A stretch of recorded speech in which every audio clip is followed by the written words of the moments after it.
The military and the just war. The Bible speaks on the subject of military and war, and its relevance to man in general and to a nation's citizenry.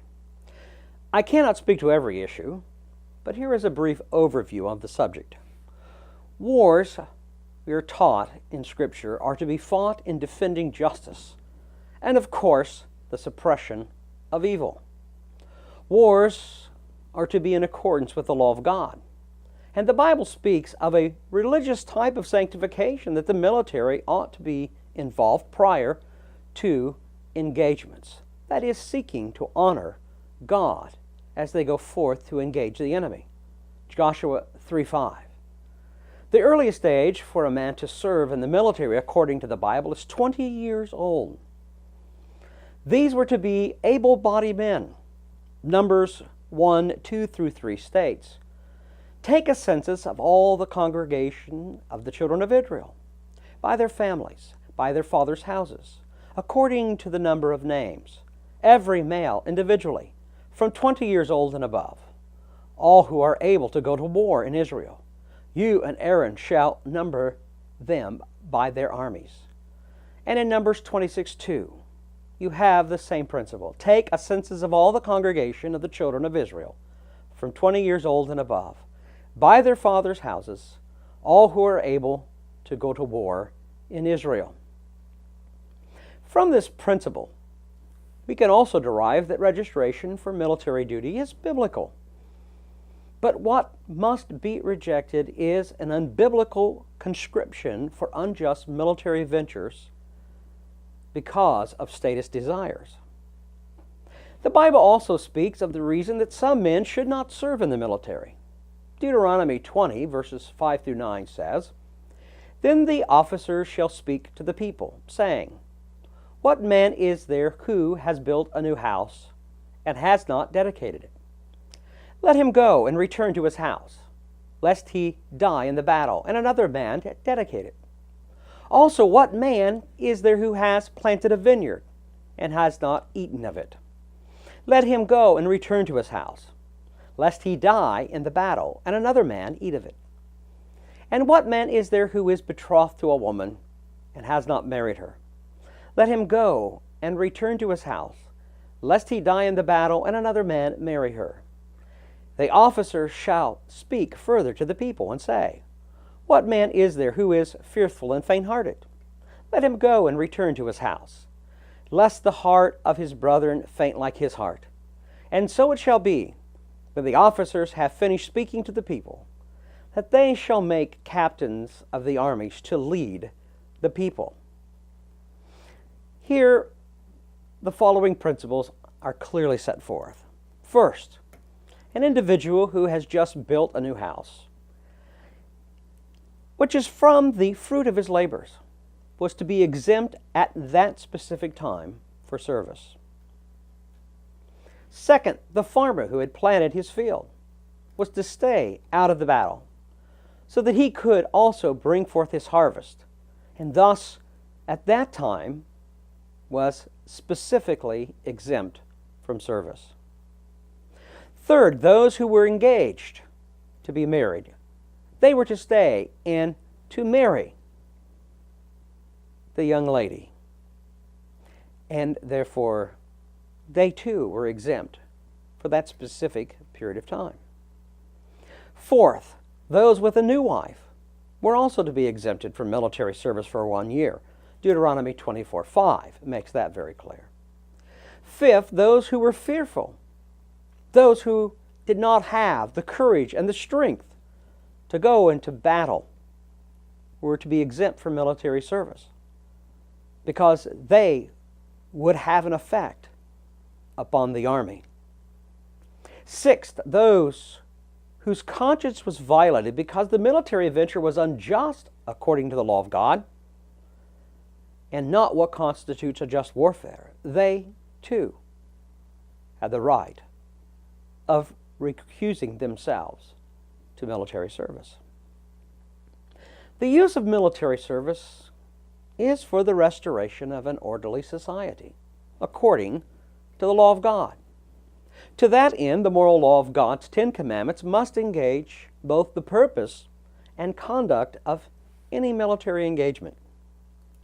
Engagement in military action where the law of God is not closely observed results in 1. God removing his hand of protection from our soldiers, and 2. Judgment against our nation.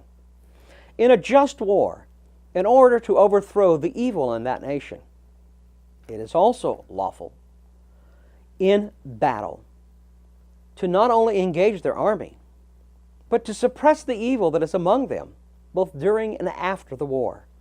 Deuteronomy 2:34, Deuteronomy 3:6, and Joshua 11:14 give evidence to that command of God. A just war is to be defensive and in response to national violation. However, I believe that we must redetermine some aspects of this in light of our advanced technology, which creates a different question of what constitutes an act of war by a foreign nation. In a just war, God forbids the destruction of the land, much like some of the ancient armies in history who had done those very things when they besieged a city and destroyed its farmland, destroyed their fruit-yielding trees, etc. Deuteronomy 29:19 through 20 says that we are not to take our war to God's creation. The scorched earth policy is a good example of what is forbidden by God's law. All of this leads me to my last point, of which I really wanted to particularly address. That is, in considering political issues, how do we deal with those who serve in the military? How should they be properly viewed and treated? Those who serve in the military were, according to God's law, to receive a just salary and a pension for their service. Numbers 31:26-27 says, "Count up the plunder that was taken of man and beast, you and Eleazar, the priest, and the chief fathers of the congregations, and divide the plunder into 2 parts, between those who took part in the war, who went out to battle, and all the congregation." In Deuteronomy 20:14, we're told, "But the woman, the little ones, the livestock, and all that is in the city, all of its spoil, you shall plunder for yourself, and you shall eat the enemy's plunder, which the Lord your God gives you." Now the principle is this: those who put themselves into war, that is to say, those who are engaged in actual warfare, or those who commit themselves to full-time military service for the protection of our nation, ought to be treated in the following manner. 1, they must be paid a just wage which is equal to or greater than the national average of the working man. Today, that would be in the ballpark of about $41,500 per year. Second, this should include during their time of service and for the rest of their lives medical and dental care, both for the veteran and his wife. Third, during service, free housing for the soldier's family and a generous stipend for their daily provisions ought to be provided. Fourth, upon retirement, a house, perhaps a 3-bedroom house, ought to be given to him for his retirement, for his service. Fifth, college training during and after service at institutions of their choosing. Sixth, all burial costs for the husband and the wife in a military cemetery. Perhaps some other things should also be considered. But these are important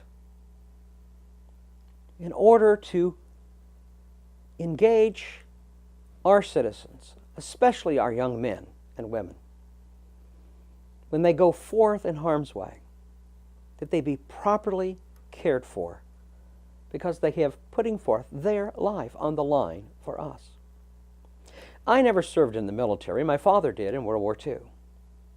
We owe our brave soldiers much more than we could ever really repay them. Thank you, veterans, for your service. Thank you, our soldiers, our military, for your service to our country. God bless our soldiers and protect them and their families. Let us not forget Proverbs 14:34. Righteousness exalts a nation, but sin is a reproach to any people. And Psalm 9:17, the wicked shall be turned into hell, and all the nations that forget God.